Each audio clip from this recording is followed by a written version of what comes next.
For most of us, our relationship with animals involves the owning of a pet or two. So where do our pets come from?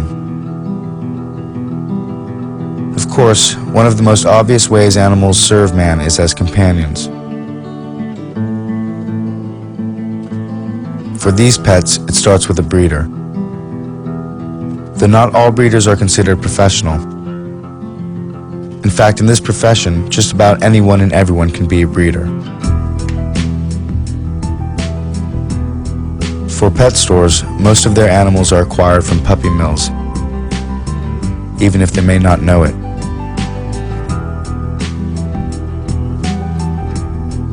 Puppy mills are low-budget commercial enterprises that breed dogs for sale to pet shops and other buyers.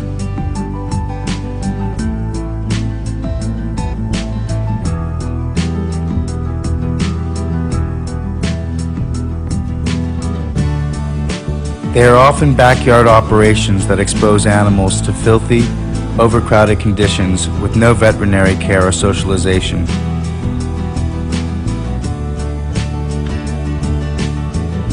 Dogs from puppy mills often exhibit physical and psychological problems as they grow up.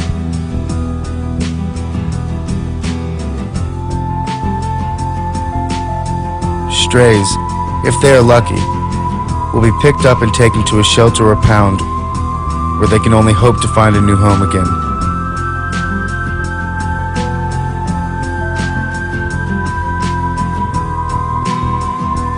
An estimated 25 million animals become homeless every year. And as many as 27% of purebred dogs are among the homeless.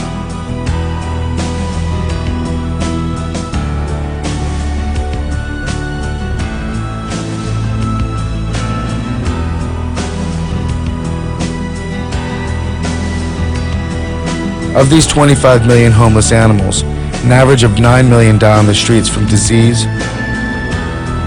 starvation, exposure, injury, or some other hazard of street life. Many others are strays, some of whom were presumably dumped in the streets by their caretakers. The remaining 16 million die in pounds or shelters that have no room for them and are forced to kill them.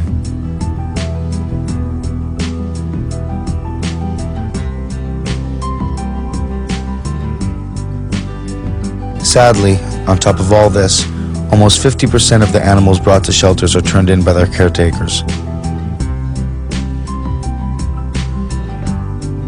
Many people claim they don't visit shelters because it's depressing for them.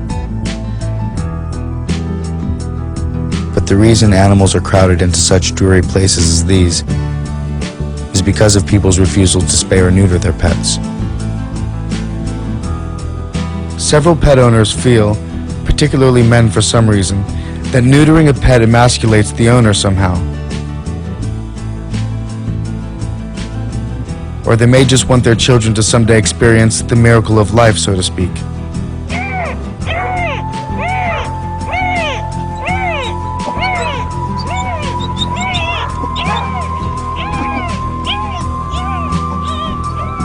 In either case, pet owners like these unknowingly take part in the euthanasia of over 60,000 animals per day. Euthanasia, generally defined as the act of killing painlessly for reasons of mercy, is usually administered by an injection in the leg for dogs and sometimes in the stomach for cats.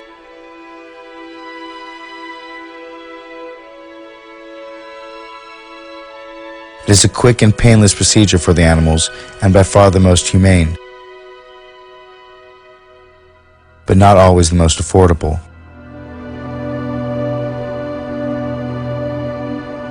Due to the increase of euthanasia in shelters and the growing, constant demand for drugs like Euthasol, some shelters with budget constraints are forced to use gas chambers instead.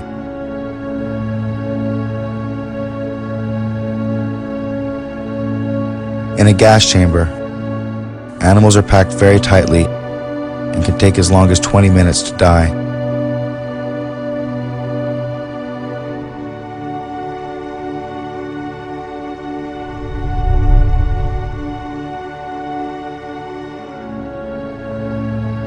It is by far less merciful, more traumatic and painful, but the procedure is less expensive.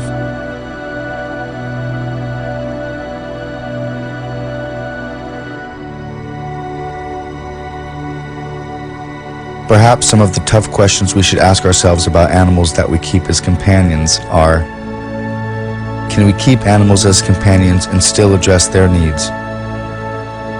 Is our keeping companion animals in their best interest, or are we exploiting them? The answers to these questions may lie in the attitudes of the human caretakers and their abilities to provide suitable environments for companion animals.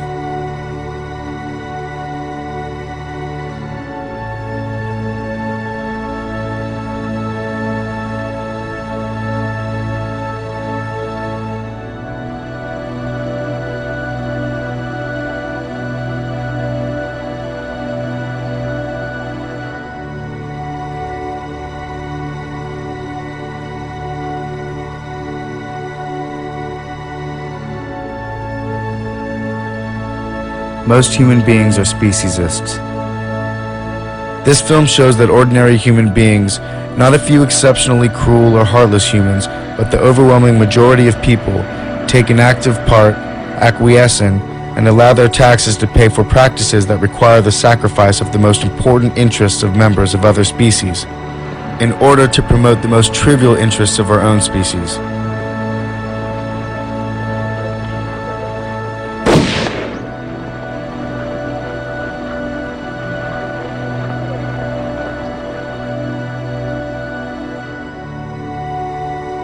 The hope for the animals of tomorrow is to be found in a human culture which learns to feel beyond itself.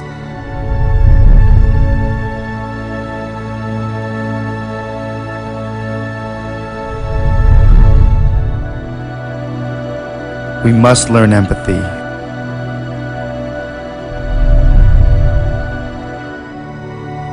We must learn to see into the eyes of an animal and feel that their life has value because they are alive.